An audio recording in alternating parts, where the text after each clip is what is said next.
உயிரோடு இருக்கிற மாட்டை வெட்டி விற்பனை பண்ணி வெளிநாட்டுக்கு அனுப்புற, அதில் பால் மாட்டு உடல்ல இருந்து உற்பத்தி ஆகிற பால் சாப்பிட்ற, பாலை உரை ஊற்றி வைத்து தயிராக சாப்பிட்ற, தயிரை கடைஞ்சி மோரா சாப்பிட்ற, அதிலிருந்து தனியை பிரித்து எடுக்கிற வெண்ணெயை சாப்பிட்ற, வெண்ணெயை உருக்கி நெய்யா சாப்பிட்ற, எல்லாமே மாட்டோடு சம்மந்தப்பட்டது தான்.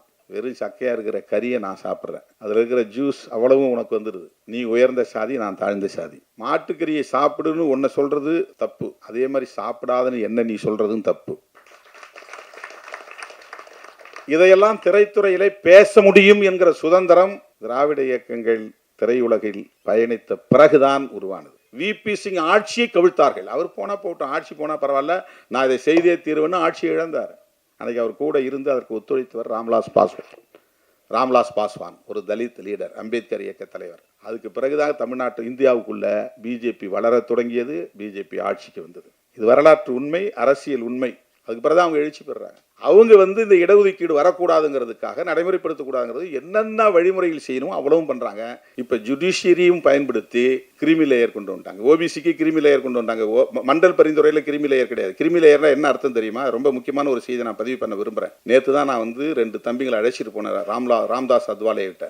அந்த 2 தம்பிகளும் தமிழ்நாட்டில் இருந்து வந்தவங்க. அவங்க 2 பேரும் என்னன்னா பிரிலிமினரி பாஸ் பண்ணாங்க ஐஏஎஸ்க்கு, அடுத்து மெயின் பாஸ் பண்ணாங்க, அப்புறம் இன்டர்வியூ பாஸ் பண்ணாங்க. இது எவ்வளவு பெரிய கடினமான போராட்டங்கிறது தெரியும். முதல்ல நுழைவுத் தேர்வு பிரிலிமினரி பாஸ் பண்ணும், அதுக்கப்புறம் மெயின் பாஸ் பண்ணும், அதுக்கப்புறம் இன்டர்வியூ பாஸ் பண்ணும். ஒவ்வொரு இடத்தையும் ஃபில்டர் பண்ணிடுவாங்க. இதை 3ஐயும் பாஸ் பண்ணி ஐஏஎஸ் ஆயிட்டான். ஆனா கிரிமி லேயர் அங்கே இடிக்குது, உனக்கு முடியாதான்றான், வெளியே தள்ளி விட்டான். என்னடானா அவங்க அம்மா ஏதோ ஒரு கிளர்க்காக ஒர்க் பண்ணுறாங்களாம். அவங்களுக்கு ஆனுவல் இன்கம் 10 லட்ச ரூபா வருதான். கிரிமி லேயர் என்னன்னா 8 லட்சத்துக்கு மேலே ஒருத்தனுக்கு ஆண்டு வருமானம் இருந்தால் அவனுக்கு இடஒதுக்கீடு இல்லை. இதுதான் கிரிமி லேயர். இவ்வளோ பெரிய ஆபத்து இருக்கு. நம்மலாம் இடஒதுக்கீடு எல்லாம் கோட்டான்னு சொல்கிறோம். இந்த கிரிமி லேயர் வச்சது யார்? நம்ம இந்த சென்சார் போர்டில் ஆள் வச்சதுக்கு கோவப்படுறோம்ல, அதுதான் கிரிமி லேயர் வச்சவங்க தான் அங்கே சென்சார் போர்டில் உட்காந்துக்கிறாங்க. ஏன்னா தம்பி வந்தவனே என்று சொன்னார், இந்த படத்தை சென்சாரே பண்ண முடியாதுன்னு தூக்கி போட்டாங்கன்னு பதறிட்டு வந்தாங்க. அலெக்ஸும் அனீஷும் என்ன சொன்னாங்கன்னா, கௌதமி தான் அதில் மெம்பராக இருக்காங்க. யாரு? நடிகை கௌதமி. அவங்க யார்? நடிகை மட்டும் தான் எனக்கு தெரியும். அவங்க பிஜேபியில் சேர்ந்தது எனக்கு தெரியாது. அவங்க பிஜேபி மூலமாக பிஜேபியில் சேர்ந்து அதில் ஒரு மெம்பராக இருந்திருக்கிறாங்க. மெம்பராக இருந்த உடனே இதில் பூரா பெரியார் கருத்து இருக்குது, சமூக நீதி கருத்து இருக்குது. அதுலேயும் பெரியார் வேடம் தெரிவித்து அண்ணன் சத்யராஜ் அதில் நடிக்கிறாரு. ரொம்ப பவர்ஃபுல்லாக பேசக்கூடியவர். அந்த வசனங்கள் போய் மக்கள்கிட்ட போனால் அப்படியே ஆழமாக நெஞ்சில் பதியக்கூடிய அளவுக்கு அந்த வசனத்தை உச்சரிக்கிற அந்த முறை இருக்கு பாருங்க. அப்போ கௌதமி இயல்பாக தடுப்பாங்க. ஏன்? அவங்க எங்கிருந்து வந்திருக்கிறாங்க, யாரால் நியமிக்கப்பட்டிருக்கிறாங்க, என்ன நோக்கத்துக்காக நியமிக்கப்பட்டிருக்கிறாங்க, இதை நம்ம புரிஞ்சுக்கணும். சென்சாருக்கு கன்சிடரே பண்ண முடியாது, தூக்கி போட்டாங்க. அவங்கள்ட்ட பேச முடியுமான்னாங்க. நான் சொன்னேன், எனக்கு பழக்கமே இல்லை. திரைத்துறைங்கிற அடிப்படையில் ஒரு நட்பு அண்ணா சத்யராஜ் அவர்களுக்கே இருக்கும். அவங்கள வச்சே நீங்க திரும்ப பேசுங்க, மறுபடியும் முயற்சி பண்ணுங்க. இப்ப நல் வாய்ப்பா அவங்க வெளியேறிட்டாங்க. இப்ப வேற ஆள் சென்சார் போர்டில் வந்திருக்காங்க. இப்போ எஃப்சிக்குன்னு ஒரு சட்டம் கொண்டு வந்திருக்கிறார்கள். அவங்க இடஒதுக்கீட்டுக்கு மட்டும் சட்டம் இருக்கு, இடபிள்யூஎஸ்க்கு சட்டம் இருக்கு, ஓபிசி இடஒதுக்கீட்டுக்கு சட்டம் கிடையாது, எஸ்சி/எஸ்டி இடஒதுக்கீட்டுக்கு சட்டம் கிடையாது. அது என்னன்னா இடபிள்யூஎஸ்ங்கிறது பொருளாதார அளவுகோல். அவங்க வறுமையில வாடுறாங்களா, ஏழையா இருக்கிறாங்களா, அதனால அவங்களுக்கு இடஒதுக்கீடு தரோம். அதுக்கு அவங்க சொல்லியிருக்கிற வரையறைகள்லாம் பெரிய அதிர்ச்சியா இருக்கு. எனவே சமூக நீதி என்கிற அடிப்படையில் வழங்கப்படுகிற இந்த இடஒதுக்கீட்டுக்கு எதிராக ஒரு பெரிய சதி நடந்து கொண்டிருக்கிறது. அதை நீர்த்து போக வைக்கணும், டைலூட் பண்ணணும், அதை இல்லாமல் செய்யணும். அதனால தான் எல்லா அரசு துறைகளையும் பொதுத்துறைகளையும் தனியார் மயமாக்கிட்டு இருக்காங்க. தனியார் மயமாக்கிட்டா யாரும் இடஒதுக்கீடு கேட்க முடியாதுன்னு. ஏன் இந்த இடஒதுக்கீட்டுக்கு எதிராக அவங்க இருக்கிறாங்க அப்படின்னா, சோசியல் ஆர்டரே மாறுது இல்ல. ஆடு மாடு மேய்ச்சி இருந்தவன் திடீர்னு ஜட்ஜின்னு உட்கார்றான், அட்வொகேட்னு படிக்கிறான், பேராசிரியர்னு போய் உட்காரான், சயின்டிஸ்ட்னு போறான், ஐஐடிக்கு போறான், உலக நாடுகள் முழுக்க போறான். யார் ஆடு மாடு மேய்க்கிறது? கக்கூஸ் கழுவிட்டு இருந்த பிள்ளை இன்னைக்கு நீட் தேர்வு எழுதி டாக்டர் ஆகுது. சமூக ஆர்டர், அவங்க வச்சிருந்த 4 வருண அமைப்பு முறையில் இருந்த சோசியல் ஆர்டர், பிராமணர், சத்திரியர், வைசியர், சூத்திரர், அவுட்காஸ்ட், அவங்க தான் எஸ்சி/எஸ்டி. இந்த ஆர்டருக்குள்ள வரமாட்டாங்க, அவங்க வெளியே இருக்காங்க, சாதியற்றவர்கள். இந்த ஆர்டர் மாறுது. ஆடு மாடு மேய்ச்சவெல்லாம் நீதிபதி சிம்மாசனத்துல போய் உட்கார்றான், பார்லிமெண்ட்ல போய் பேசுறான், மந்திரி ஆகிறான், டாக்டர் ஆகிறான், என்ஜினியர் ஆகிறான். தெருவு கூட்ட ஆள் இல்ல, கக்கூஸ் கழுவு ஆள் இல்ல. அதை விட முக்கியமாக காலமாக எல்லா தளங்களிலும் மிகப்பெரிய ஆதிக்கம் செலுத்திக் கொண்டிருந்த சமூக பிரிவினரின் எதிர்காலம் கேள்விக்குறியாக மாறும் என்கிற அச்சம் அவர்களுக்கு இருக்கிறது. அதை தடுப்பதற்குத்தான் இடஒதுக்கீட்டில் எல்லா இடங்களிலும் கை வைக்கிறார்கள். தம்பி அலெக்ஸ் அவர்கள் இந்த இளம் வயதில் மிக பெரும் முயற்சியை மேற்கொண்டு திரையுலகில் சாதிக்க வேண்டும் என்கிற வேட்கையோடு, வெறியோடு பணியாற்றி இன்றைக்கு ஒரு திரைப்படத்தை வெளியிட இருக்கிறார். வருகிற செப்டம்பர் 20 இந்த படம் திரைக்கு வருகிறது. உலகம் முழுவதும் வர இருக்கிறது. தோற்றத்தில் அவர் ஒரு பள்ளி மாணவனை போல் இருக்கிறார், கல்லூரி மாணவனை போல் கூட அல்ல. என்னை முதலாக அவர் வந்து சந்தித்த போது நான் அதிர்ச்சியில் என்ன படிக்கிறாய் என்று தான் நான் கேட்டேன். யார் இயக்குனர் என்று கேட்டேன். நான் தான் என்று சொன்னார். இதற்கு முன்பு யாரிடமாவது துணை இயக்குனராக அல்லது இணை இயக்குனராக பணியாற்றிய அனுபவம் உண்டா என்று கேட்டேன். இல்லை என்று சொன்னார். ஏதேனும் படங்களில் நடித்த அனுபவம் உண்டா என்று கேட்டேன். இல்லை என்று சொன்னார். எந்த துணிச்சலில் நீங்கள் இப்படி இந்த களத்தில் இறங்குகிறீர்கள் என்றேன். வெறுமனே புன்னகைத்துக் கொண்டார். எதுவும் பெரிதாக அதற்கு விளக்கம் சொல்லவில்லை.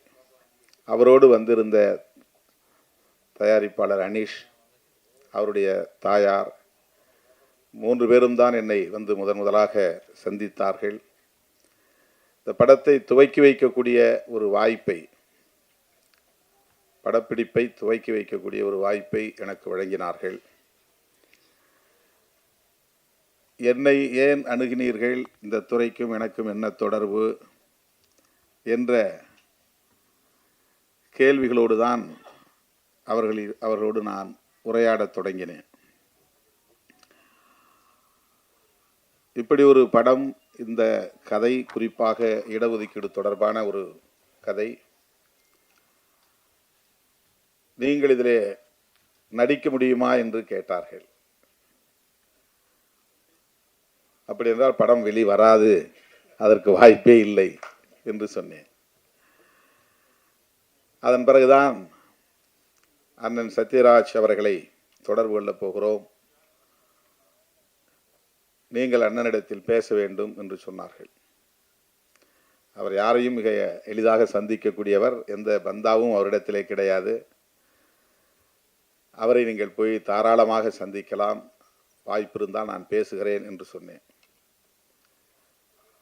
அவருடைய இந்த முயற்சியை, இந்த முனைப்பை உள்ளபடியே நான் எண்ணி எண்ணி வியந்து போகிறேன். முன் அனுபவம் எதுவுமே இல்லை, ஆனால் அவருக்குள்ளே ஒரு வேட்கை வெறியாக மாறி இருக்கிறது.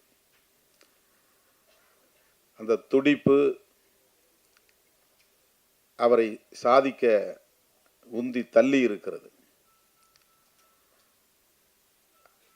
எப்படி அவரை பாராட்டுவது என்று எனக்கு தெரியவில்லை. படத்தை தொடங்கி வைக்கிற போது அல்லது படப்பிடிப்பை தொடங்கி வைக்கிற போது என்னை அழைத்து எனக்கு அந்த வாய்ப்பை தந்த தம்பி அலெக்ஸ், அனீஷ், இன்றைக்கு இந்த முன்னோட்ட காட்சிகளை, ட்ரெய்லர் மற்றும் பாடல் காட்சிகளை, ஆடியோ ஆகியவற்றை தொடங்கி வைக்கக்கூடிய நிகழ்விலும் நான் கட்டாயம் பங்கேற்க வேண்டும் என்று அழைப்பு விடுத்து எனக்கு இந்த பெருமையை சேர்த்திருக்கிற தம்பி அலெக்ஸ் அவர்களுக்கும் அனீஷ் அவர்களுக்கும் அவருடைய குழுவை சார்ந்த அனைவருக்கும் முதலில் என்னுடைய நெஞ்சார்ந்த நன்றியை உரித்தாக்குகிறேன். நேற்று இரவு 8 மணி விமானம் பிடித்து நான் இரவே வந்து சேர்ந்திருக்க வேண்டும். தவிர்க்க முடியாத பல நிகழ்ச்சிகள் டெல்லியிலே, பெரும் மழையும் கூட. ஆகவே அந்த விமானத்தை பிடிக்க முடியவில்லை. பிறகு தொலைபேசியிலே தொடர்பு கொண்டு விவரத்தை சொன்னபோது, நாங்கள் தொடங்கி நடத்தி கொண்டிருக்கிறோம், நீங்கள் இடையிலே வந்து சேர்ந்தால் போதும் என்று அனுமதியை தந்தார்கள். ஆகவே தான் சற்று காலம் தாழ்ந்து வர நேர்ந்து விட்டது. காலை 8 மணி விமானம் பிடித்து இங்கே வந்து சேர 11:30 மணி ஆகிவிட்டது. இந்த ட்ரெய்லரை பார்த்தோம். முதலில் சென்சார் வாரியத்தை சார்ந்தவர்கள் எந்தெந்த காட்சிகளை அனுமதிக்க மறுத்தார்கள் என்கிற தகவலோடு அதை நம்மிடத்திலே போட்டு காட்டினார்கள். அண்ணன் சத்யராஜ் அவர்கள் அதற்கு உரிய விளக்கத்தை தந்தார். காட்சிகள் அப்படியே இருக்கின்றன, வசனங்கள் மட்டும் மாறி இருக்கின்றன. சென்சார் போர்டு நமக்கு அனுமதி தந்து விட்டது. அந்த வகையிலே நாம் நன்றி சொல்ல கடமைப்பட்டிருக்கிறோம். இந்த படம் இடஒதுக்கீடு தொடர்பான கருத்துக்களை விரிவாக பேசுகிறது. புரட்சி தமிழர் அண்ணன் சத்யராஜ் அவர்கள் மிக முக்கியமான பாத்திரத்தை வகிக்கிறார். அவருடைய வசனங்கள் மிக இயல்பானவை, எந்த செயற்கைத்தனமும் அவரிடத்தில் இருக்காது. 1980களின் தொடக்கத்தில் 85 என்று நான் கருதுகிறேன், கடலோர பகுதிகளில் வசிக்கும் மீனவர் குப்பங்களில் பள்ளிக்கு செல்லாத மாணவர்களை திரட்டி அவர்களிடையே நடப்பு அரசியல் குறித்து பேச வேண்டும், கல்வி தொடர்பாக பேச வேண்டும் என்கிற ஒரு பணி எனக்கு. நான் MA கிரிமினாலஜி முடித்த பிறகு சட்டம் பயிலுவதற்காக விண்ணப்பித்துவிட்டு காத்திருந்த ஓரிரு மாத இடைவெளியில் ஒரு தனியார் நிறுவனத்திலே மாதம் 300 ரூபாய் சம்பளத்தில் போய் வேலைக்கு சேர்ந்தேன். நான் ஃபார்மல் எஜுகேஷன், சும்மா ட்ராப் அவுட்ஸ் சில்ட்ரன், பள்ளிக்கு போகாமல் 8ஆவதோட 10ஆவதோட நின்றுட்டு வீட்டில் திரிஞ்சிக்கிட்டு இருக்கிற பையங்களை கூப்பிட்டு வச்சு அவங்களோட பேசணும். அதுதான் அந்த ஜாப். அப்போ நான் சண்முகம் பிள்ளை தெரு, அம்பேத்கர் பாலம் பக்கத்தில், அங்கே நான் போய் அந்த இளைஞர்களை திரட்டுவதற்காக போய்கொண்டிருந்த போது ஒரு இடத்துல சுவரில் சத்யராஜ் ரசிகர் மன்றம் என்று பெரிதாக எழுதி அவர் படத்தை வரைந்து வைத்திருந்தார்கள். அந்த இடத்துல ஒரு 10 பேர் நின்றுட்டு இருந்தாங்க, சின்ன சின்ன பசங்க. அவங்க தான் டார்கெட் எனக்கு. அவங்கள போய் தான் போய் திரட்டணும், அவங்கள தான் கூப்பிடணும். அப்போ நான் அந்த மாணவர்கள்ட்ட போயிட்டு, அந்த இளைஞர்கள்ட்ட போயிட்டு, என்ன இங்கே நின்றுட்டு இருக்கிறீங்க, இது என்ன ரசிகர் மன்றம், யார், எனக்கு தெரியாது. அப்போ முதல்ல அதான் ஃபஸ்ட் டைம் நான் பார்க்குறேன், சத்யராஜ் அப்படிங்கிற பேரை நான் பார்க்குறேன். அவங்க ஒரு அடைமொழி போட்டிருந்தாங்க, வாய்ச்சொல் வீரர் அப்படின்னு போட்டிருந்தாங்க. அதாவது நல்ல வசனம் பேசக்கூடியவங்கிறதுக்காக. வாய்ச்சொல் வீரங்கிறது வேற அர்த்தம். அது அவங்களுடைய ரசிகர் மன்றத்துக்கு அப்படி போட்டிருந்தாங்க. படத்தை பெருசாக வரைஞ்சி வச்சுருந்தாங்க. எனக்கு திரைப்படம் பார்க்குறதுல பெரிய ஈடுபாடு கிடையாது. அப்போது எனக்கு அது தெரியல. அவங்கள்ட்ட கேட்டப்போ, என்ன நீங்கள் இவர் யாருன்னு கேட்டீங்க அப்படின்னு அவங்க கோவப்பட்டாங்க. அந்த பையன், என்ன இவரை போய் யாருன்னு கேட்டீங்க, நாங்களாம் அவருடைய ரசிகர்கள் அப்படின்னு. அந்த தம்பிங்க தான் அப்புறம் போய் நான் ஒரு காந்தி மன்றம்னு ஒன்று இருக்குது, அந்த இடத்துல உட்கார வச்சு எல்லாத்தையும் பேசிக்கிட்டு இருக்கும்போது இந்த இளைஞர்கள் சொல்லி தான் எனக்கு அண்ணன் சத்யராஜ் அவர்கள் அறிமுகம். அவரை பற்றி அறிந்து கொள்வதற்கான எனக்கு ஒரு வாய்ப்பு கிடைச்சிது. அவர் திரைப்படத்துக்குள்ளே நுழைஞ்ச பிறகு இந்த திரைப்படம் எவ்வளவு இலகுவாக சாதாரண மக்களிடத்தில் போய் சேர்ந்தது. திரைப்படங்கள், இந்த பேசுகிற வசனங்கள், அண்ணனுக்குன்னு ஒரு தனி சிறப்பு உண்டு. எந்த காட்சியும் எவ்வளவு இலகுவாக கையாளக்கூடியவர். அது பெரிய ரிஸ்கே இருக்காது, அதுக்கு எந்த பந்தாவும் இருக்காது. இந்த வசனம் பேசுகிறத இப்போ கூட பாருங்கள், அந்த ப்ரொஃபஸர் இங்கிலீஷில் பேசிகிட்டே இருப்பார், அந்த மேனேஜர், அந்த காலேஜ் தாளாளர், கரஸ்பாண்டன்ட் பேசிகிட்டு இருப்பார். ரொம்ப சாதாரணமாக அவரை பேசிட்டு போவார், நான் சொல்கிறது தான் நீ கேட்கணும் அப்படின்ட்டு. அப்படிப்பட்ட ஒரு ஆளுமையை இந்த படத்தில் கதாநாயக பாத்திரத்தில் வைத்து தம்பி அலெக்ஸ் அவர்கள் முதல் படத்திலேயே ஒரு பெரிய ஆளுமையை இயக்கியிருக்கிறார். அது அலெக்ஸுக்கு கிடைத்திருக்கிற மிகப்பெரிய வாய்ப்பு. இது சாதாரணமான விஷயம் இல்லை. அண்ணன் முத்தரசன் அவர்களும் சொன்னார், தம்பி பார்க்குறது சின்ன பையன் மாதிரி இருக்கிறான், இந்த பையனை பார்த்துட்டு சில பேர் டைரக்டர் யார், அவருக்கு என்ன பேக்ரவுண்டு, அவர் எத்தனை படங்கள் பண்ணியிருக்கிறாரு, எவ்வளோ படங்கள் ஓடி இருக்கு, என்ன கமர்ஷியலாக அதில் என்ன ப்ராஃபிட் கிடைச்சிருக்கு அப்படிலாம் பார்த்து தான் ஒப்புதல் கொடுப்பாங்க. வருமானம் முக்கியம் இல்லை, அதுக்கு பேர் முக்கியம்னு நினைப்பாங்க. இப்போ தம்பி அலெக்ஸ் போய் கதையை சொல்லும்போது எப்படி அந்த தம்பியை பார்த்து அவர் ஒத்துக்கிட்டார் அப்படின்னா, அந்த கதையில் இருக்கிற கரு தான் முக்கியம், கண்டென்ட். அண்ணன் சத்யராஜ் அவர்கள் உடனடியாக அதற்கு உடன்பட்டதற்கு அலெக்ஸ் என்கிற அந்த இளம் தம்பியின் தோற்றம் முக்கியம் அல்ல, அவருடைய ஆற்றல் முக்கியம் அல்ல. அவர் எப்படி படம் இயக்குவார், எப்படி அந்த படத்தை கொண்டு போய் ஸ்க்ரீன் பண்ண போகிறாரு, டிஸ்ட்ரிபியூட் பண்ணுவார், அது எந்த அளவுக்கு அதுக்கு மார்க்கெட்டிங் இருக்கும், நம்மளை எந்த அளவுக்கு அவங்க ப்ரொஜெக்ட் பண்ணுவாங்க, முன்னிறுத்துவாங்க, அதெல்லாம் அவர் கணக்கு பார்க்கல. அந்த படத்தில் சொல்லப்படக்கூடிய கரு, ஒரு சின்ன பையனாக இருக்கிற, இளம் வயதாக இருக்கிற அலெக்ஸ் அவர்களின் சிந்தனையும் திரைப்படத்துறையில் 250க்கு மேற்பட்ட படங்களில் நடித்த மிகப்பெரிய ஆளுமையாக இருக்கிற அண்ணன் சத்யராஜ் அவர்களின் சிந்தனையும் ஒரே நேர்கோட்டில் பயணிக்கிறது. அதுதாங்க முக்கியமானது, ஒரே நேர்கோட்டில் ஒரே புள்ளியில் இணைகிறது. கல்வி ஒவ்வொருவருக்குமான பிறப்புரிமை என்கிற டைட்டிலோடு இந்த படம். கல்வி ஒவ்வொருவரின் பிறப்புரிமை. அதுல தான் இன்னைக்கு கை வைக்கிறார்கள். சமூகத்தில் மாற்றம் நிகழ்ந்து வருகிறது, முற்போக்கான மாற்றம் நிகழ்ந்து வருகிறது. எளிய மக்கள் வலிமை பெற்று வருகிறார்கள், வஞ்சிக்கப்பட்டவர்கள் வலிமை பெற்று வருகிறார்கள். காலம் காலமாக கல்வி மறுக்கப்பட்ட சமூக பிரிவினர் கல்வியை பெறுகிறார்கள். அதுதான் இன்னைக்கு சோசியல் சேஞ்ச் என்கிற சமூக மாற்றத்திற்கான புள்ளி.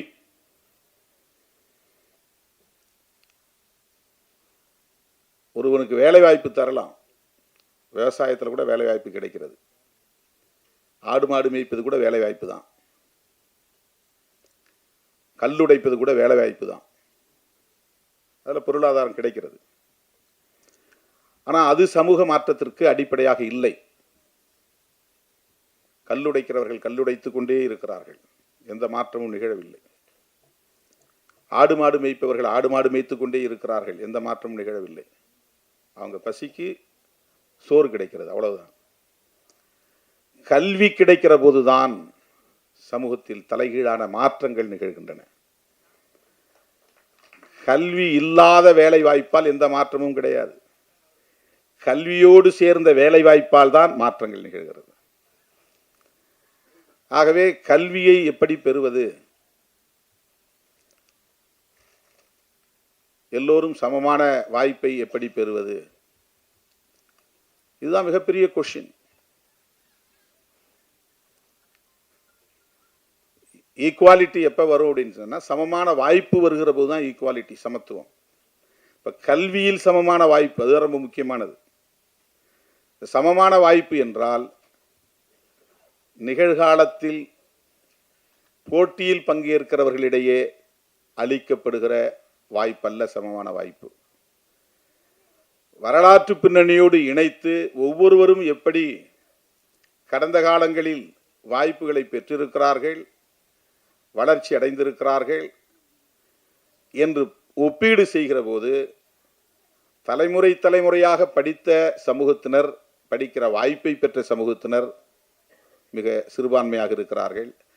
தலைமுறை தலைமுறையாக படிக்க வாய்ப்பற்ற நிலையில் இருக்கிற சமூக பிரிவினர் பெரும்பான்மையாக இருக்கிறார்கள். தலைமுறை தலைமுறையாக படிக்க வாய்ப்பற்ற சமூக பிரிவினர் தலைமுறை தலைமுறையாக படித்த சமூக பிரிவினரோடு மோத முடியுமா? மோத முடியாது. காம்படிட் செய்ய முடியுமா? போட்டி போட முடியுமா? முடியாது. ஆகவேதான் காலம் காலமாக தலைமுறை தலைமுறையாக படிப்பதற்கான வாய்ப்பு மறுக்கப்பட்ட, வஞ்சிக்கப்பட்ட சமூக பிரிவினருக்கு ரிசர்வ்டு சில இடங்களை தனித்து ஒதுக்கி வைக்க வேண்டும். மாற்றுத்திறனாளிகளுக்கு இந்த இடம், இந்த இருக்கையில் வேற யாரும் உட்காரக்கூடாது. பேருந்துல ஏறினா பெண்களுக்கென்று இடம், இது பெண்களுக்கென்று ஒதுக்கப்பட்டிருக்கிற இடத்துல யாரும் ஆண்கள் உட்காரக்கூடாது. எல்லாரும் டிக்கெட் ஒரே மாதிரி தான் எடுத்துட்டு வராங்க. ஏன் அவங்களுக்குன்னு reserved for women, reserved for differently abled எதற்காக ஒதுக்கப்பட்டிருக்கிறது என்றால், அவர்கள் பிறரோடு போட்டி போடக்கூடிய வலிமை அற்றவர்கள். ஆகவே அவர்களுக்கென்று இதை ஒதுக்கி வைக்கிறோம். அந்த ஒதுக்கி வைக்கிற அந்த போக்குக்கு பேர் தான் சோசியல் ஜஸ்டிஸ். அதுதான் சமூக நீதி. சமூக நீதியை பேசுகிற ஒரு படமாகத்தான் தோழர் சேக்குவேரா படம் அமைந்திருக்கிறது. சமூக நீதியை பேசுகிற படம். ஒரு காலத்தில் புராணங்களை படமாக்கினார்கள். மகாபாரதத்திலிருந்து ஒரு பகுதி எடுத்து படமாக்குவாங்க, ராமாயணத்திலிருந்து ஒரு பகுதி எடுத்து படமாக்குவாங்க. குடும்ப கதைகள் அப்படிங்கிற பேரில் நிறைய கதைகள் வரும். குற்றம் பின்னணி கொண்ட கதைகளாக வரும். இதுதான் ஒரு காலத்தில் இருந்துச்சு. இந்த மாதிரியான முற்போக்கு அரசியலை பேசுகிற கதைகள் திராவிட இயக்கங்களின் வருகைக்கு பிறகுதான் தமிழ் சூழல்ல உருவானது. அண்ணா திரைத்துறையிலே அடியெடுத்து வைத்த பிறகு, கலைஞர் திரைத்துறையிலே ஒரு ஆளுமையாக வளர்ந்த பிறகு, எம்.ஆர். ராதா உள்ளே நுழைந்த பிறகு, என்.எஸ். கிருஷ்ணன் ஒரு பெரும் சக்தியாக அங்கே உருவெடுத்த பிறகு இதையெல்லாம் திரைத்துறையிலும் பேச முடியும். பகுத்தறிவு கருத்துக்களை பேச முடியும், சமூக நீதி கருத்துக்களை பேச முடியும், சமூக உரிமைகளை பேச முடியும். அதுதான் இந்த இடத்துல ஒரு பெரிய திருப்பு முனை. இன்னைக்கு இந்த அளவுக்கு நம்ம சிந்திக்க முடியுது, படத்தை இப்படி எடுக்க முடியும், இப்படி வசனங்களை வைக்க முடியும். நீ மாட்டுக்கு உயிரோடு இருக்கிற மாட்டை வெட்டி விற்பனை பண்ணி வெளிநாட்டுக்கு அனுப்புகிற, அதில் பால் மாட்டு உடல்லிருந்து உற்பத்தி ஆகிற பால் சாப்பிட்ற, பாலை உரை ஊற்றி வைத்து தயிராக சாப்பிட்ற, தயிரை கடைஞ்சி மோராக சாப்பிட்ற, அதிலிருந்து தனியை பிரித்து எடுக்கிற வெண்ணெயை சாப்பிட்ற, வெண்ணெயை உருக்கி நெய்யாக சாப்பிட்ற, எல்லாமே மாட்டோடு சம்மந்தப்பட்டது தான். வெறும் சக்கையாக இருக்கிற கறியை நான் சாப்பிட்றேன், அதில் இருக்கிற ஜூஸ் அவ்வளவும் உனக்கு வந்துடுது. நீ உயர்ந்த சாதி, நான் தாழ்ந்த சாதி. மாட்டுக்கறியை சாப்பிடுன்னு ஒன்றை சொல்கிறது தப்பு, அதே மாதிரி சாப்பிடாதுன்னு என்ன நீ சொல்கிறதும் தப்பு. இதையெல்லாம் திரைத்துறையிலே பேச முடியும் என்கிற சுதந்திரம் திராவிட இயக்கங்கள் திரையுலகில் பயணித்த பிறகுதான் உருவானது. நடப்பு அரசியலை பேசுகிற ஒரு துணிச்சல். இந்த இடத்துல என்ன முக்கியமாக நாம் கவனிக்க வேண்டியதுன்னா, இந்த இடஒதுக்கீடு வந்தது சோஷியல் ஜஸ்டிஸ்ங்கிற பேரில். எஸ்சி எஸ்டிக்கு வந்தது, மண்டல் பரிந்துரைக்கு பின்னர் ஓபிசிக்கு வந்துருச்சு. எஸ்சி எஸ்டிக்கு இடஒதுக்கீடு இருந்த வரையிலும் இந்திய அளவில் எந்த பெரிய எதிர்ப்பும் இல்லை. ரொம்ப கவனிக்க வேண்டிய முக்கியமான இடம், ரொம்ப கவனிக்க வேண்டிய முக்கியமான இடம். ஷெட்யூல் காஸ்ட் ஷெட்யூல் ட்ரைப்ஸுக்கு இடஒதுக்கீடு கான்ஸ்டிடியூஷனல் அத்தாரிட்டி, அதுக்கு அரசியலமைப்பு சட்டத்திலே இருக்குது, ஒரு சேஃப்கார்டு இருக்குது. கான்ஸ்டிடியூஷன் 1950 வந்துச்சு, ஜனவரி 26 நடைமுறைக்கு வந்துருச்சு. அப்போ இருந்து எஸ்சி எஸ்டிக்கான இடஒதுக்கீடுங்கிறது யூனியன் கவர்மெண்ட்டுடைய வேலை வாய்ப்புகளில் இருக்குது, ஸ்டேட் கவர்மெண்ட்லேயும் இருக்குது. ஓபிசி மக்கள் அதர் பேக்வர்ட் கிளாஸஸ்னால் எஸ்சி எஸ்டியும் பேக்வர்ட் கிளாஸ்ன்னு தான் அர்த்தம். அதனால தான் மற்றவங்கள அதர் பேக்வர்ட் கிளாஸ்ன்னு சொல்கிறாங்க. சோஷியலி எஜுகேஷ்னலி பேக்வர்ட் கிளாஸஸ் யார்? எஸ்சி எஸ்டி ஓபிசி எல்லாம் சேர்ந்து. மொத்தத்துக்கு கான்ஸ்டிடியூஷனில் இதுதான் வார்த்தை, எஸ்இபிசி, சோஷியலி எஜுகேஷ்னலி பேக்வர்ட் கிளாஸஸ். அதுதான் கான்ஸ்டிடியூஷனில் அம்பேத்கர் எழுதியிருக்கிற வரிகள், வார்த்தைகள். இது யாரையெல்லாம் குறிக்கும்னா எஸ்சி எஸ்டி ஓபிசி எல்லோரையும் குறிக்கும், மைனாரிட்டிஸ் அவ்வளவு பேரையும் குறிக்கிற சொற்கள் அது. இப்போ ஓபிசிக்கு இடஒதுக்கீடு இல்லை. அம்பேத்கர் சொன்னார், அதுக்குன்னு தனியாக ஒரு கமிஷன் போடுங்க, அந்த கமிஷன் ஒரு ரிப்போர்ட் கொடுக்கட்டும், அந்த ரிப்போர்ட் அடிப்படையில் அவங்களுக்கு இடஒதுக்கீடு பிற்காலத்தில் தரணும். அதுதான் ஜவஹர்லால் நேருக்கும் அம்பேத்கருக்கும் ஏற்பட்ட முரண்பாடு, மோதல். அவர் ரிசர்வேஷன் பண்ணுறதுக்கு அது ஒரு முக்கியமான காரணம். பேக்வர்ட் கிளாஸஸ்க்குன்னு ஒரு கமிஷன் போட சொன்னார் பண்டிட் ஜவஹர்லால் நேரு காலத்தில். அப்போ அவரோட இருந்த பெரிய ஆளுமைகள்லாம் அதை அனுமதிக்கலை, தடுத்துட்டாங்க. அதுக்கு பிறகு காக்கா கலேல்கார் கமிஷன் வந்துச்சு, அது ரிப்போர்ட் கொடுத்தாங்க, நடைமுறைப்படுத்த முடியல. அதுக்கு பிறகு மண்டல் பேரில் அவர் பிபி மண்டல் யாதவ் அவர் பேரில் ஒரு கமிஷன் போட்டாங்க, அவர் ரிப்போர்ட் கொடுத்தாரு, அதை நடைமுறைப்படுத்த விடாமல் தடுத்துட்டாங்க. நல் வாய்ப்பாக விபி சிங் பிரதமரானார். அவர் தான் அந்த பேப்பரை எடுத்தார் கையில், நான் நடைமுறைப்படுத்துவேன்னார். ஓபிசி அதான் அண்ணன் சொல்கிறார்ல அந்த வசனத்தில், நாங்கள் 90% பேர் இருக்கிறோம், 27% தான் கொடுக்குற, அதுக்கே இவ்வளவு போராட்டம், அதை நடைமுறைப்படுத்தவும் மாட்டேங்கிற அந்த வசனத்தில் வருது. மண்டல் பரிந்துரையின் அடிப்படையில் தான் 27%. இப்போ இந்த இடத்துல தான் அவர்கள் விழித்து கொண்டார்கள். என்னன்னா, இந்த மண்டல் பரிந்துரையை நடைமுறைப்படுத்தக்கூடாதுன்னு விபி சிங் ஆட்சியை கவிழ்த்து விட்டு அதற்கு எதிராக மிகப்பெரிய பேரணி நடந்தது, யாத்ரா, ரத யாத்ரா. ரொம்ப முக்கியமான விஷயம் இது. இந்திய அரசியல் வரலாறு அப்படியே ட்விஸ்ட் ஆகுது. மண்டலுக்கு முன் மண்டலுக்கு பின் வீதிகளில் இறங்கி போராடாதவர்கள் போராட வர்றாங்க. யாருக்கு எதிராக? எஸ்சி எஸ்டிக்கு எதிராக இல்லை, ஓபிசிக்கு எதிராக. யாருக்கு எதிராக விபி சிங் ஆட்சி கவிழ்க்கப்பட்டது? எஸ்சி எஸ்டி மக்களுக்கு இடஒதுக்கீடு கொடுத்தது தப்புன்னு கவிழ்க்கப்படலை, ஓபிசிக்கு. ஓபிசினா யார்? தமிழ்நாட்டில் பிசி எம்பிசி. இவர்களுக்கு இடஒதுக்கீடு கொடுத்ததை எதிர்த்து விபி சிங் ஆட்சியை கவிழ்த்தார்கள். அவர் போனால் போட்டோம், ஆட்சி போனால் பரவாயில்ல, நான் இதை செய்தே தீர்வுன்னு ஆட்சியை இழந்தார். அன்றைக்கி அவர் கூட இருந்து அதற்கு ஒத்துழைத்தவர் ராம்விலாஸ் பாஸ்வான். ராம்விலாஸ் பாஸ்வான் ஒரு தலித் லீடர், அம்பேத்கர் இயக்க தலைவர். அதுக்கு பிறகுதான் தமிழ்நாட்டு இந்தியாவுக்குள்ள பிஜேபி வளர தொடங்கியது, பிஜேபி ஆட்சிக்கு வந்தது. இது வரலாற்று உண்மை, அரசியல் உண்மை. அதுக்கு பிறகுதான் அவங்க எழுச்சி பெறுறாங்க. அவங்க இந்த இடஒதுக்கீடு வரக்கூடாதுங்கிறதுக்காக, நடைமுறைப்படுத்தக்கூடாதுங்கிறது என்னென்ன வழிமுறைகள் செய்யணும் அவ்வளவும் பண்றாங்க. இப்ப ஜுடிஷியரியும் பயன்படுத்தி கிரிமி லேயர் கொண்டு வந்துட்டாங்க. ஓபிசிக்கு கிரிமி லேயர் கொண்டு வந்தாங்க. மண்டல் பரிந்துரையில் கிரிமி லேயர் கிடையாது. கிரிமி லேயர்னா என்ன அர்த்தம் தெரியுமா? ரொம்ப முக்கியமான ஒரு செய்தி நான் பதிவு பண்ண விரும்புகிறேன். நேற்று தான் நான் 2 தம்பிகளை அழைச்சிட்டு போனேன் ராம்தாஸ் அத்வாலே கிட்ட. அந்த 2 தம்பிகளும் தமிழ்நாட்டில் இருந்து வந்தவங்க. அவங்க 2 பேரும் என்னென்னா ப்ரிலிமினரி பாஸ் பண்ணாங்க ஐஏஎஸ்க்கு, அடுத்து மெயின் பாஸ் பண்ணாங்க, அப்புறம் இன்டர்வியூ பாஸ் பண்ணாங்க. இது எவ்வளோ பெரிய கடினமான போராட்டங்கிறது தெரியும்.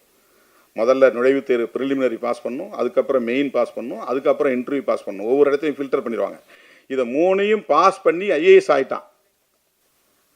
ஆனால் கிரிமி லேயர் அங்கே இடிக்குது, உனக்கு முடியாதான்றான், வெளியே தள்ளி விட்டான். என்னடானா அவங்க அம்மா ஏதோ ஒரு கிளர்க்காக ஒர்க் பண்ணுறாங்களாம். அவங்களுக்கு ஆனுவல் இன்கம் 10 லட்ச ரூபா வருதான். கிரிமி லேயர் என்னென்னா 8 லட்சத்துக்கு மேலே ஒருத்தனுக்கு ஆண்டு வருமானம் இருந்தால் அவனுக்கு இடஒதுக்கீடு இல்லை. இதுதான் கிரிமி லேயர். இவ்வளோ பெரிய ஆபத்து இருக்குது. நம்மெல்லாம் இடஒதுக்கீடு எல்லாம் கோட்டான்னு சொல்கிறோம். இந்த கிரிமி லேயர் வச்சது யார்? நம்ம இந்த சென்சார் போர்டில் ஆள் வச்சதுக்கு கோவப்படுறோம்ல, அதுதான் கிரிமி லேயர் வச்சவங்க தான் அங்கே சென்சார் போர்டில் உட்காந்துக்கிறாங்க. ஏன்னா தம்பி வந்தவனே என்கிட்ட சொன்னார், இந்த படத்தை சென்சாரே பண்ண முடியாதுன்னு தூக்கி போட்டாங்கன்னு பதறிட்டு வந்தாங்க. அலெக்ஸும் அனீஷும் என்ன சொன்னாங்கன்னா, கௌதமி தான் அதில் மெம்பராக இருக்காங்க. யார்? நடிகை கௌதமி. அவங்க யார்? நடிகை மட்டும்தான் எனக்கு தெரியும். அவங்க பிஜேபியில் சேர்ந்தது எனக்கு தெரியாது. அவங்க பிஜேபி மூலமாக பிஜேபியில் சேர்ந்து அதில் ஒரு மெம்பராக இருந்திருக்கிறாங்க. மெம்பராக இருந்தவொடனே இதில் பூரா பெரியார் கருத்து இருக்குது, சமூக நீதி கருத்து இருக்குது. அதுலேயும் பெரியார் வேடம் தெரிவித்து அண்ணன் சத்யராஜ் அதில் நடிக்கிறாரு. ரொம்ப பவர்ஃபுல்லாக பேசக்கூடியவர். அந்த வசனங்கள் போய் மக்கள்கிட்ட போனால் அப்படியே ஆழமாக நெஞ்சில் பதியக்கூடிய அளவுக்கு அந்த வசனத்தை உச்சரிக்கிற அந்த முறை இருக்குது பாருங்கள். அப்போ கௌதமி இயல்பாக தடுப்பாங்க. ஏன்? அவங்க எங்கேருந்து வந்திருக்கிறாங்க, யாரால் நியமிக்கப்பட்டிருக்கிறாங்க, என்ன நோக்கத்துக்காக நியமிக்கப்பட்டிருக்கிறாங்க, இதை நம்ம புரிஞ்சுக்கணும். சென்சாருக்கு கன்சிடரே பண்ண முடியாது, தூக்கி போட்டாங்க. அவங்கள்ட்ட பேச முடியுமான்னாங்க. நான் சொன்னேன், எனக்கு பழக்கமே இல்லை. திரைத்துறைங்கிற அடிப்படையில் ஒரு நட்பு அண்ணா சத்யராஜ் அவர்களுக்கே இருக்கும். அவங்கள வச்சே நீங்கள் திரும்ப பேசுங்க, மறுபடியும் முயற்சி பண்ணுங்க. இப்போ நல் வாய்ப்பாக அவங்க வெளியேறிட்டாங்க. இப்போ வேற ஆள் சென்சார் போர்டில் வந்திருக்கிறேன்.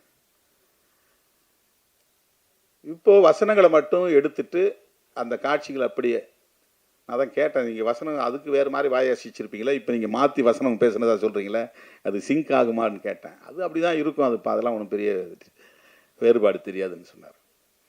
இது ஏன் நிகழ்கிறது? ஏதோ அந்த சென்சார் போர்டு மட்டும்தான் காரணம்னு நினைக்கக்கூடாது. உங்களுக்கு கிரிமி லேயர் வைக்கிற சிந்தனையிலிருந்து தான் இங்கே உருவாகுது எல்லா இடங்கள்லையுமே. ஓபிசிக்கு கிரிமி லேயர், இன்னைக்கு சுப்ரீம் கோர்ட்டில் ஜட்ஜ்மெண்ட்டு எஸ்சி எஸ்டிக்கும் கிரிமி லேயர். கான்ஸ்டிடியூஷன்ல கிரிமி லேயர் கூடாதுங்கிறது சொல்லப்பட்டிருக்கு. அதுவும் குறிப்பாக எஸ்சி எஸ்டிக்கு வருமான வரம்பு கூடாது. கிரிமி லேயர்னா என்னென்ன? கிரீம்னா என்ன? பசை. கிரிமி லேயர்னா பசை அடுக்கு. ரொம்ப வறுமையில் கிடக்கிறவன் ரொம்ப பணக்காரனாக இருக்கான், அதுக்கு இடையில ஒருத்தன் டெவலப் ஆகி வரான், கொஞ்சம் பசை அடுக்கு உள்ள சமூகம். மாத சம்பளம் வாங்குறான், வருமானம் அவனுக்கு ரெகுலர் இன்கம், தொடர்ந்து வருமானம் வருது.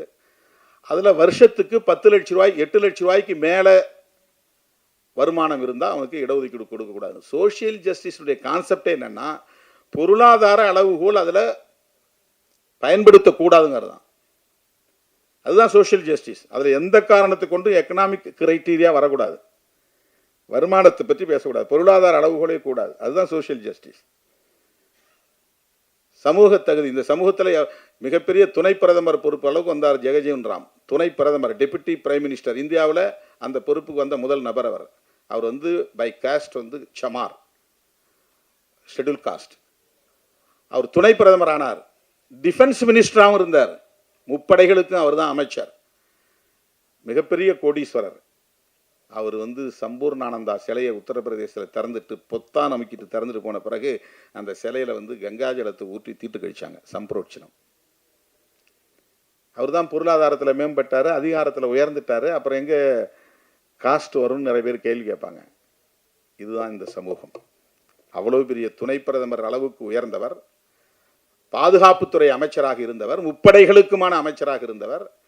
அவர் எங்கோ ஒரு மேடையிலே உட்கார்ந்து ஒரு பொத்தானை அமுக்கி திரையை விலக்கி சிலையை திறந்து விட்டு போன பிறகு அந்த சிலையிலே கங்கை நீரை ஊற்றி தீட்டு கழித்தார்கள். இந்த நிலை மாறுகிற வரையில் ஒடுக்கப்பட்ட மக்களுக்கு இடஒதுக்கீடு இருக்க வேண்டும் என்று உறுதிப்படுத்தியவர் புரட்சியாளர் அம்பேத்கர் அவர்கள். இந்த நிலை மாறணும். ஆகவே பொருளாதார அளவுகோல் முக்கியம் அல்ல. இது பற்றி பெரிய டிபேட் நடந்துச்சு கான்ஸ்டிடியூண்ட் அசம்பிளியில், அரசியல் நிர்ணய சபையில். இவங்களெல்லாம் வேற பெரிய ஜாம்பவான்கள். யார்? ஜவஹர்லால் நேரு, சர்தார் பட்டேல், புரட்சியாளர் அம்பேத்கர். அவங்க மாதிரியான ஆளுமைகள் இப்போ யாருமே கிடையாது. அவங்க அவ்வளவு தூரம் வந்து விவாதித்து கடைசியாக பொருளாதார அளவுகோல் ஒரு அளவுகோலாக கொள்ளக்கூடாது, ஒரு வரையறையாக கூடாது, அதுதான் சோஷியல் ஜஸ்டிஸ் அப்படின்னு ஒரு முடிவுக்கு வந்தாங்க. ஆனால் இன்னைக்கு இவங்க ஆட்சிக்கு வந்த உடனே ஓபிசிக்கு இடஒதுக்கீட்டுக்கு சட்டம் கிடையாது, எஸ்சி எஸ்டிக்கும் தனி சட்டம் கிடையாது, கான்ஸ்டிடியூஷனில் இருக்கிறத வச்சு தான் கொடுத்துக்கிட்டு இருக்கிறாங்க, செப்பரேட் லா கிடையாது. ஆனால் எடுப்பில் இடபிள்யூஎஸ் என்கிற பேரில் எக்கனாமிக்கலி வீக்கர் செக்ஷன்னு ஃபார்வர்ட் கம்யூனிட்டிஸ், அவங்க அர்த்தம் ஃபார்வர்ட் கம்யூனிட்டிஸ்னால் வேறு யாரும் கிடையாது, பிராமணர்கள். தமிழ்நாட்டில் யார் ஃபார்வர்ட் கம்யூனிட்டி? எல்லாமே ஓபிசி தான்.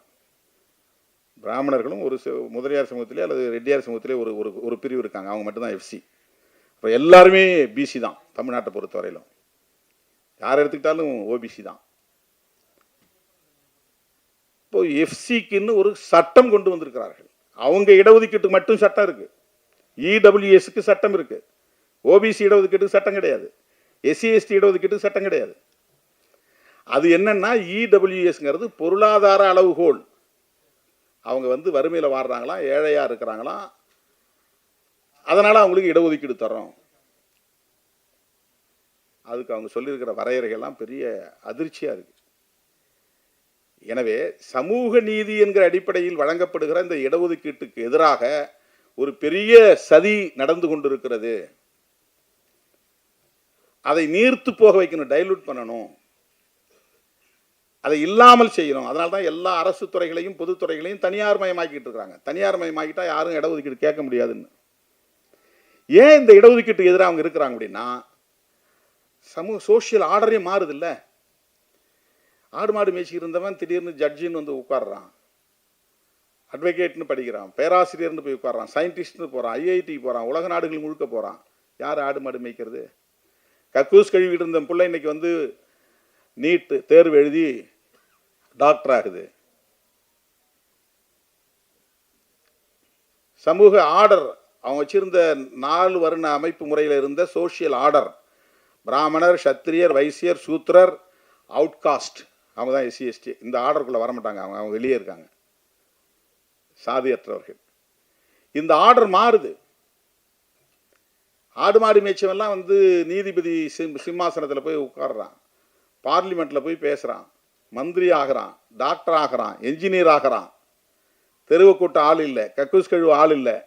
அதை விட முக்கியமாக காலம் காலமாக எல்லா தளங்களிலும் மிகப்பெரிய ஆதிக்கம் செலுத்தி கொண்டிருந்த சமூக பிரிவினரின் எதிர்காலம் கேள்விக்குறியாக மாறும் என்கிற அச்சம் அவர்களுக்கு இருக்கிறது. அதை தடுப்பதற்குத்தான் இடஒதுக்கீட்டில் எல்லா இடங்களிலும் கை வைக்கிறார்கள். இது ஒரு பெரிய சவால். இதை எதிர்கொள்வது என்பது பெரிய சவால். இடஒதுக்கீட்டை நாம் வந்து இழந்துட்டோன்னு சொன்னால் மறுபடியும் 2000 வருஷத்துக்கு பின்னால் போக வேண்டி வரும். அதுக்கு பெரிய ஆபத்து இருக்கிறது. சமூக நீதியை பற்றி எந்த புரிதலும் இல்லாமல் வெறுமனே சாதி பெருமையை பேச சொல்லி நம்மை ஊக்கப்படுத்துகிறார்கள். இன்னும் எல்லாம் மேடை ஏறி ஆண்ட பரம்பரை அரச பரம்பரைன்னு பேசிக்கிட்டு இருக்கிறோம். அங்கே கீழே வேட்டு வச்சுக்கிட்டு உட்கார்ந்துருக்கிறான். இடஒதுக்கீட்டுக்கு ஆபத்து, சமூக நீதிக்கு ஆபத்து. ஓபிசிங்கிற ஒரு கன்சாலிடேஷன், ஒரு ஒருங்கிணைந்த சக்தி உருவாயிடக்கூடாது. ஒவ்வொருத்தரும் தனித்தனி சாதிகளா உடைக்கிறார்கள். இந்த சப் கேட்டகரைசேஷன் அது என்னன்னா, இடஒதுக்கீடு பெறக்கூடியவங்கலாம் தனித்தனி ஒரே. இப்போ தமிழ்நாட்டில் மொத்தம் 76 சாதிகள் இருக்குது ஷெட்யூல்டு காஸ்ட்ங்கிறதுல, அட்டவணை சாதிகள், அட்டவணைப்படுத்தப்பட்ட சாதி. ஓபிசி அட்டவணைப்படுத்தப்பட்டிருக்கு. ஆனால் முதல்ல இது வந்ததுனால இதுக்கு அந்த பேர் வந்துருச்சு, அட்டவணைப்படுத்தப்பட்ட சமூக பிரிவினர், அவ்வளோதான். சாதி இல்லை, அது எஸ்சிங்கிறது சாதி கிடையாது. 76 சாதிகள். 76 சாதிகளை வந்து அவங்க சப்கேட்டகரைஸ் பண்ண சொல்கிறான். பொருளாதாரத்தில் மேம்பட்டவங்க, கல்வியால் மேம்பட்டவங்க, இடஒதுக்கீடு பெற்றவங்க, பெரும்பான்மையாக இருக்கிறவங்க, சிறுபான்மையாக இருக்கிறவங்கள A category, B category, C கேட்டகரின்னு பிரி. இப்போ ஆந்திராவில் அப்படி பிரிச்சிருக்காங்க, தெலுங்கானாவில் அப்படி பிரிச்சிருக்காங்க. அப்படி சப் கேட்டகரைசேஷன் ஆயிடுச்சின்னு சொன்னால் அதுக்கப்புறம் இவங்க வந்து ஒரே கம்யூனிட்டிங்கிற அடிப்படையில் ஒன்று சேர முடியாது, ஓபிசிங்கிற அடிப்படையில் ஒன்று சேர முடியாது. ஒரு 25 வருஷத்துக்குள்ளார அது வந்து எல்லாம் தனித்தனியாக அவங்களுக்குள்ள தான் பெரிய மோதல் நடந்துகிட்டு இருக்கும். ஒருத்தருக்கு ஒருத்தர் விமர்சனம் பண்ணிக்கிட்டு இருப்பாங்க. ஒரு ஒற்றுமையாக நின்று அரசியல் அதிகாரத்துக்கு மேலே நோக்கி போக முடியாது, இடஒதுக்கீட்டை காப்பாற்ற முடியாது, கான்ஸ்டிடியூஷனல் ரைட்ஸ் அரசமைப்பு சட்டம் தரக்கூடிய உரிமைகளை பற்றிய விவாதங்கள் நடக்காது, எல்லாம் நீர்த்து போயிடும். இப்போ ஒரு சதித்திட்டத்தோடு இதெல்லாம் செஞ்சுட்டு இருக்கிறாங்க. ஜுடிஷியரியை பயன்படுத்துகிறாங்க, சென்சார் போர்டை பயன்படுத்துகிறாங்க, டிஓபிடின்னு ஒரு தனி டிபார்ட்மெண்ட் இருக்குது, அதை பயன்படுத்துகிறாங்க. அதில் நிறைய அஃபிஷியல் மெமோரண்டம் போட்டாங்க. அதெல்லாம் வந்து இடஒதுக்கீட்டை நடைமுறைப்படுத்தவே கூடாதுங்கிற அடிப்படையில் போடப்பட்ட மெமோரண்டம்ஸ் அதெல்லாம் இன்னும் இருக்குது. 6 மெமோரண்டம்ஸ் இருக்குது. நம்ம அதை பற்றிலாம் பெருசாக யாரும் விவாதிக்கிறது கிடையாது. கண்டதை பேசிக்கிட்டு இருக்கிறோம், சாதி பெருமையை பேசிட்டு உட்காந்துருக்கிறோம். ஆனால் மிகப்பெரிய அளவில் இதற்கு எதிரான சதி முயற்சிகள் நடந்து கொண்டிருக்கின்றன. இந்த சூழலில் கல்வி ஒவ்வொருவரின் பிறப்புரிமை, அதில் கை வைக்கக்கூடாது. நேஷனல் எஜுகேஷன் பாலிசின்னு ஒரு பாலிசி கொண்டு வராங்க. மாநில அரசுகள் பாடத்திட்டத்தை உருவாக்கக்கூடாது, கல்வி திட்டத்தை உருவாக்கக்கூடாது, கல்வி கொள்கையை உருவாக்கக்கூடாது. நாங்கள் உருவாக்கி தரோம், நீ உன்னுடைய மண்ணின் வாசனைக்கு ஏற்ப நீ கல்விக் கொள்கையை உருவாக்கக்கூடாது. நீ கல்விக் கொள்கையை உருவாக்குனா பெரியார பாடத்திட்டத்தில் கொண்டாந்து வைப்ப, உள்ளூரில் யார் யார் மொழிப்போர் தியாகிகளோ அவனை பாடத்திட்டத்தில் கொண்டாந்து வைப்ப, இந்த உள்ளூரில் ஒவ்வொரு சமூகத்தின் விடுதலைக்காக பாடுபட்டவங்களை எல்லாம் ஒரு ஆளுமையாக காட்டுவேன். நேஷனல் எஜுகேஷன் பாலிசி வந்தால் இதெல்லாம் போயிடும். அவங்க தான் அதை தீர்மானிப்பாங்க. சயின்ஸாக அவன் தீர்மானிப்பான், ஹிஸ்ட்ரியாக அவன் தீர்மானிப்பான். மொழி கட்டாயமாக 3 மொழிகள் வேணும். நீ உன் மொழியை நீ படிச்சுக்கோ, ஆனால் கம்பல்சரியாக வந்து ஹிந்தி படிக்கணும், இங்கிலீஷும் படிக்கணும். இதெல்லாம் நேஷனல் எஜுகேஷன் பாலிசி. இதுக்கெல்லாம் ஒரு நோக்கம் இருக்குது. ஓபிசியை டைலூட் பண்ணணும், மாநில அதிகாரத்தை டைலூட் பண்ணணும், மாநில உரிமைகள் மொழி அடிப்படையில் உருவாயிடக்கூடாது, ஒரு தனி தேசிய இனமாக வளர்ந்துடக்கூடாது. தனி தேசிய இனம் இவன் தமிழ் தேசியம் பேசுகிற மாதிரி நாளைக்கு தெலுங்கு தேசியம் பேசுவான், மலையாள தேசியம் பேசுவான், கன்னட தேசியம் பேசுவான். இவன் விரும்புகிற ஒரு ஒருங்கிணைந்த இந்தியா, அவன் விரும்புகிற இந்தியாவை அவனால் உருவாக்க முடியாது, எல்லாம் சிதறி போயிடும். இப்படிப்பட்ட சதி முயற்சிகளை விவாதிக்க வேண்டியிருக்கிறது. அப்படிப்பட்ட விவாதத்தை நடத்துகிற களமாக திரைத்துறையை இன்றைக்கு தம்பி அலெக்ஸ் பயன்படுத்தி இருக்கிறார். அதற்காக ஒரு திரைப்படம் எடுத்திருக்கிறார்.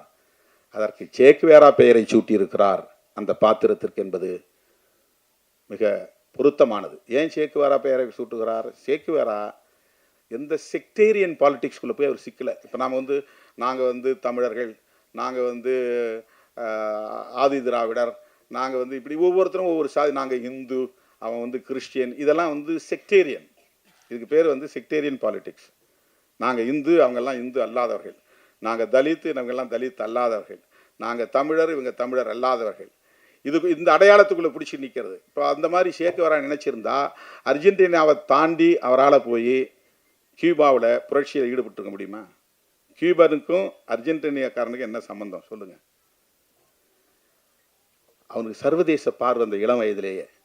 ஒரு டாக்டராக படித்து ஒரு ஃபிசிஷியனாக தொழிலுக்கு போனவன், அவனுக்குள்ளே எவ்வளோ பெரிய வேட்கை இருந்திருக்கு பாருங்க. ஆன்டி இம்பீரியலிஸ்ட், ஏகாதிபத்திய எதிர்ப்பு போராளி. அமெரிக்க ஏகாதிபத்தியத்தை எதிர்க்கணும், அதுக்கு யாரோட வேணாலும் கை கோக்கணும். ஃபிடல் காஸ்ட்ரோவை போய் நண்பராக பார்க்குறான். அங்கே போய் அந்த நாட்டினுடைய புரட்சி தன்னை ஒப்படைச்சிக்கிறான். அங்கே போய் ஒரு மினிஸ்டராகவும் ஆகிறான், அமைச்சராகவும் ஆகிறான். அவன் பிறந்தது அர்ஜென்டினா, ஆனால் கியூபா புரட்சியில் போய் ஈடுபடுறான். அப்புறம் பொலிவியாவுக்கு போகிறான். அங்கே தான் வந்து அமெரிக்க படைகள் சுற்றி வளைத்து அவரை துப்பாக்கியால் சுட்டுக் கொன்றது. கொல்லப்பட்ட பல 10 ஆண்டுகளுக்கு பிறகு அவருடைய உடலை இன்றைக்கு எடுத்து மரியாதை செய்கிறது இந்த சமூகம், வணக்கம் செலுத்துகிறது. ரொம்ப இளம் வயதிலே அவர் பலியாக்கப்பட்டு விட்டார். அவருக்கு இருந்த சிந்தனை பாருங்க, எவ்வளவு பெரிய பரந்த பார்வை. எங்கெல்லாம் பாதிப்பு இருக்கிறதோ அந்த பாதிக்கப்பட்ட மக்களுக்காக குரல் கொடுப்பது அவன் தான் உண்மையான புரட்சியாளன். அவன் என்ன சாதின்னு பார்க்கக்கூடாது, என்ன மதன்னு பார்க்கக்கூடாது, என்ன இனன்னு பார்க்கக்கூடாது, எந்த நாடுன்னு பார்க்கக்கூடாது, எந்த மொழின்னு பார்க்கக்கூடாது. பாதிக்கப்படுகிறவர்கள் யாராக இருந்தாலும் ஆதிக்கத்திற்கு எதிராக, ஒடுக்குமுறைக்கு எதிராக போராட வேண்டும் என்கிற அந்த போர்க்குணம் அதுதான் ரொம்ப முக்கியம். சே அப்படின்னாலே தோழன் தான் அர்த்தம். அவனுடைய பேரு எர்னஸ்டோ குவேரா. அவங்க அப்பா பேரும் குவேரா லிஞ்ச்னு வரும், ஃபேமிலி நேம். சேங்கிறது ஒரு நிக் நேம். அது நம்ம இப்போ தோழர்னு சொல்கிறோம் இல்லையா, அந்த மாதிரி. ஏன் அவர் அப்படி எல்லாரும் தோழராக பார்க்குறாங்க? மொழியை கடந்து, இனத்தை கடந்து, தேச வரம்பை கடந்து, எல்லைகளை கடந்து சமூக நீதிக்காக நின்றார், ஆதிக்கத்தை எதிர்த்தார், ஏகாதிபத்தியத்தை எதிர்த்தார். அந்த பார்வை நமக்கு வரணும். இந்த அடையாளங்களை பிடிச்சிக்கிட்டு நம்ம தொங்கக்கூடாது. அது அதில் ஒரு பெருமையில் வந்து நம்ம வந்து முரண்பட்டு நிற்கக்கூடாது. அப்படி இருக்கிறதுனால தான் மிக எளிதாக சமூக நீதியை நீர்த்து போக செய்கிறார்கள். அப்படிப்பட்ட ஒரு சூழலை தான் இன்னைக்கு சென்சார் போர்டில் உட்கார்ந்துருக்கவங்க யாராக இருந்தாலும் அதுக்குன்னு வரையறுக்கப்பட்ட கொள்கை அடிப்படையில் தான் இயங்குவாங்க. இப்போ அந்த இடத்துக்குள்ள நாம போனாக்க அது வேற மாதிரியான ஒரு நிலைப்பாட்டை எடுப்போம். இப்போ நாம போகணும்னு ஒரு கேள்வி வரும்போது தான் சமூக நீதி தேவைப்படுகிறது. அந்த இடத்துல எப்படி நாம போகிறது? ரெப்ரசன்டேஷன், பிரதிநிதித்துவம். ஒவ்வொரு இடத்திலையும் தீர்மானிக்கிற இடத்துல பிரதிநிதித்துவம் இருக்கணும். அந்த பிரதிநிதித்துவம் இருக்க வேண்டும் என்பதற்கான ஒரு கோட்பாடு தான் சமூக நீதி கோட்பாடு. அது கல்வியிலிருந்து தொடங்குகிறது. கல்வியை மறுக்கிறான். நீ வந்து நான் வைக்கிற வரையறையின்படி உள்ளே வா, நீட் எழுது, அப்பன்னா நீ டாக்டர் ஆகலாம், இல்லைன்னா ஆக முடியாது. அங்கே ஒரு செக் வைக்கிறாங்க. இந்த ஆபத்தை எல்லாம் நாம் விரிவாக விவாதிக்க வேண்டியிருக்கிறது. அந்த விவாதிக்கிற களங்களில் தோழர் சேக்குவேரா போன்ற திரைப்படங்களும் தன்னுடைய பங்களிப்பை செய்ய தயாராக இருக்கிறது, வந்திருக்கிறது. அந்த சிந்தனை, முற்போக்கு சிந்தனை, சமூக நீதி சிந்தனை இருந்ததால் தான் தம்பி அலெக்ஸ் இந்த இளம் வயதில் அண்ணன் சத்யராஜை தேடி போய் பார்க்கிறான். அந்த பார்வை பாருங்க, ஒருத்தர் சிந்தனை தான் உறவை உருவாக்கும். இல்லைன்னா அவர் வேற கமர்ஷியலாக யாரையாவது போய் பார்த்துருப்பார். எப்படியாவது ஜெயிக்கணும், எப்படியாவது ஒரு படம் வரணும், அதில் ஒரு குத்தாட்டத்தை வைக்கணும், ஒரு நல்ல காதல் காட்சி வைக்கணும் அப்படின்னு அவர் வந்து கற்பனை பண்ணல பாருங்க இந்த இளம் வயதில். அந்த வகையில் நான் தம்பி அலெக்ஸ் அவர்களை நெஞ்சார பாராட்டுகிறேன். உங்களை போன்ற இளைஞர்கள் திரைத்துறையில் மிக பெரும் சக்திகளாக வளர வேண்டும் என்று நான் வாழ்த்துகிறேன். இந்த படம் மாபெரும் வெற்றியை பெற வேண்டும் என்று வாழ்த்தி இந்த வாய்ப்புக்கு நன்றி கூறி முடிக்கிறேன். நன்றி, வணக்கம்.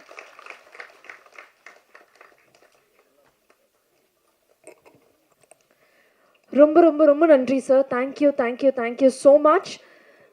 வந்திருந்த dignitaries, guest of honours, chief guest for the day எல்லாருக்குமே ரொம்ப நன்றி. ப்ரெஸ் அண்ட் மீடியா நண்பர்கள் உங்களுக்கும் ஒரு பெரிய நன்றி. எவ்வளோ நேரம் ஆனாலும் இருந்து எங்களுக்காக ஒட்டுமொத்த பதிவும் பண்ணி கொடுத்த உங்களுக்கு ஒரு பெரிய நன்றி. செப்டம்பர் 20ஆம் தேதி திரையரங்குகளில் இந்த படத்தை நீங்கள் பார்க்க போகிறீங்க. உங்களுடைய ஆதரவு இந்த படத்துக்கு ரொம்ப ரொம்ப முக்கியம். காஸ்ட் அண்ட் க்ரூக்கு அந்த நேரத்தில் ஒரு பெரிய வாழ்த்துக்களை சொல்லி we are winding up. Thank you so much. This is Vijay Kalyani signing off. Thank you.